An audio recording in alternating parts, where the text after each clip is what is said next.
قیامت کی سب سے آخری نشانی کون سی ہے؟ قیامت آنے سے پہلے جو آخری نشانی ہے، بخاری مسلم میں تو 10 بڑی بڑی نشانیاں آئی ہیں،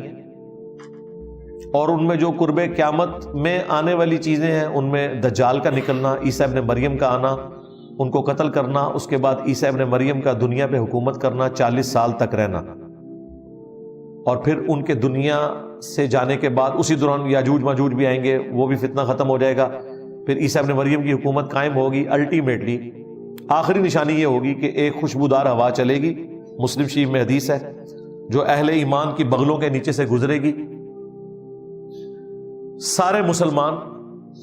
فوت ہو جائیں گے، صرف کافر دنیا میں رہ جائیں گے جو اعلانیہ بدکاری بھی کریں گے،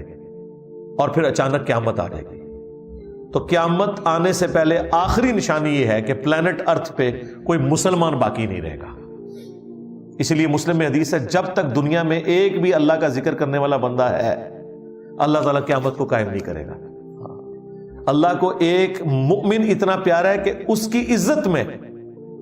اللہ کی غیرت یہ گوارا نہیں کرتی کہ ایک بندہ اللہ کا نام لے رہا ہے اور دنیا میں قیامت آ جائے۔ یہ اللہ کے نزدیک ایک مؤمن کی، موحد کی،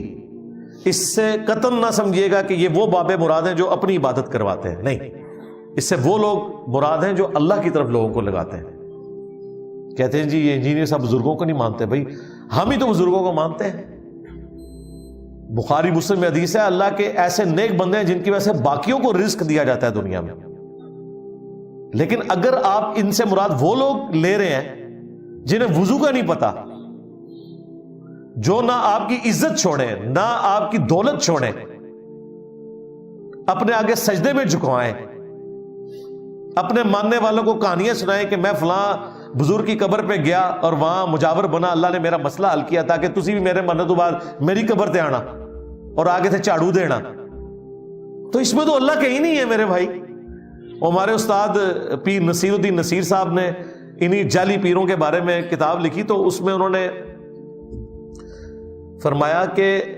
پیری مریدی کی شرعی حیثیت، وہ کہتے ہیں کہ، اور ایک دوسری کتاب ہے الجواہر التوحیدیہ فی التعلیمات الغوثیہ، شیخ عبد القادر جیلانی کی جو کتاب ہے نا فتوح الغیب، جس کی شرح بھی ابن تیمیہ نے لکھی ہے، وہ بڑے توحید کے اوپر سخت قسم کے خطبات ہیں عبد القادر جیلانی کے۔ اس کو ڈسکس کرتے ہوئے پیر نصیر الدین صاحب لکھتے ہیں کہ ہمارا حال یہ ہے کہ ہم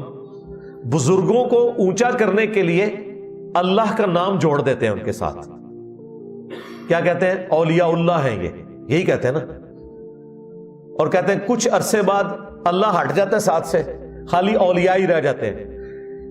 یعنی اللہ کا نام لگایا تھا بندوں کو اونچا کرنے کے لیے، بندوں کو اونچا کیا، پھر بندے کے ہی ہو کے رہ گئے، اللہ تو سائڈ پہ رہ گیا۔ یہی ہوتا ہے، کہتے ہیں پیچھے اللہ ہی ہے، اللہ نے پیچھے کیتے ہیں انہوں نے، یہ کہتے ہیں پیچھے اللہ ہے۔ ہم کہتے ہیں جو اماموں کی اندھی تقلید کر رہے انہیں جی پیچھے نبی علیہ السلام ہے، بھائی نبی اور اللہ پیچھے رکھنے کے لیے یا آگے رکھنے کے لیے؟ تو دیکھ لو پھر جب اللہ رسول کو پیچھے کرو گے پھر اللہ تعالیٰ بدلہ تو لے گا نا۔ میرے نبی سا ہے ہی کوئی نہیں، تیرے بابے تے شاہ ہی کوئی نہیں۔